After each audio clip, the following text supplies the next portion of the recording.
আমরা এর আগে গত 18 সালে আন্দোলন করেছিলাম। সেই আন্দোলনে আমরা এই কুঠাপতার বিরুদ্ধে যে সাংগঠনিক আন্দোলন সেখানে আমরা সাকসেস হয়েছিলাম, কিন্তু পুনরায় আবার হাইকোর্ট এটাকে বৈধ বলে রায় দিয়েছে। এই কুঠাপতার বিরুদ্ধে আমাদের আজকের আন্দোলন।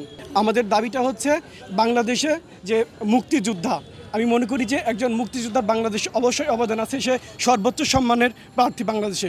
আমি মনে করি সরকার রাষ্ট্র তাকে সর্বোচ্চ সম্মানিত করুক, কিন্তু তার নাতিপুতি সন্তান কেন এই দেশে বিশেষ সুবিধা ভোগ করবে? তারা কি বিশেষ চাহিদা সম্পন্ন মানুষ দেশের? না, সেজন্য তারা এদেশে বিশেষ সুযোগ সুবিধা গ্রহণ করার অধিকার রাখে না। তাদের বিরুদ্ধে আমাদের এই আন্দোলন।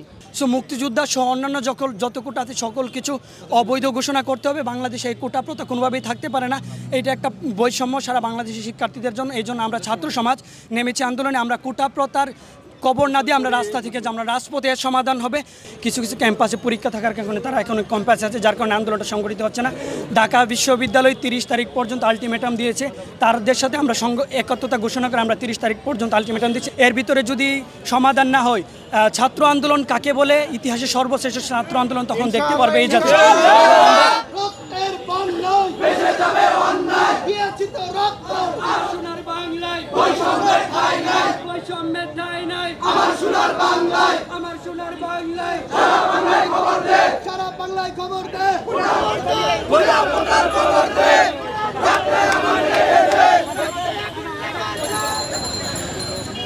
আমাদের দাবি হচ্ছে সরকার সংবিধানের পরিপন্থী কোনো সিদ্ধান্ত না নিয়ে সবাইকে মেধা ও যোগ্যতার ভিত্তিতে একটা সমাজ প্রতিষ্ঠা করার জন্য তরুণদেরকে রাষ্ট্রীয় কার্যক্রমে সুযোগ দিবে এবং বিশেষ বিবেচনায় যারা প্রতিবন্ধী রয়েছে সাংবিধানিকভাবে তাদেরকে সহ মুক্তিযোদ্ধাদের সহ সবাইকে সর্বোচ্চ 5% কোটা দিবে এবং বাকি যে অতিরঞ্জিত যে কোটাটা রয়েছে সেটা সরকার সেটা বাতিল করবে।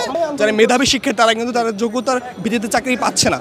দেখেন, মাত্র 44% শিক্ষার্থীদেরকে আপনি মেধার ভিত্তিতে জব দিতে যাচ্ছেন, বাকিগুলোকে আপনি কোটার মাধ্যমে দিতে যাচ্ছেন, যেটা অন্যায় বৈষম্য হয়। একটা জেনারেল সিস্টেম থাকবে যেখানে ছাত্র সমাজ একটা প্রতিযোগীমূলক থাকবে, কিন্তু এখানে কোনো প্রতিযোগিতামূলক উপায় থাকবে না কোটা চলে আসলে, যে আমাদের মতো ছাত্রদেরকে সাফারের পর সাফারি করতে হবে। সুতরাং আগামী 30 তারিখের আলটিমেটাম যদি এর মধ্যে কোনো সংস্কার না করা হয় বা পরিবর্তন না করা হয়, তাহলে আগামী 30 তারিখে আমরা সারা দেশের আলটিমেটাম ঘোষণা করব।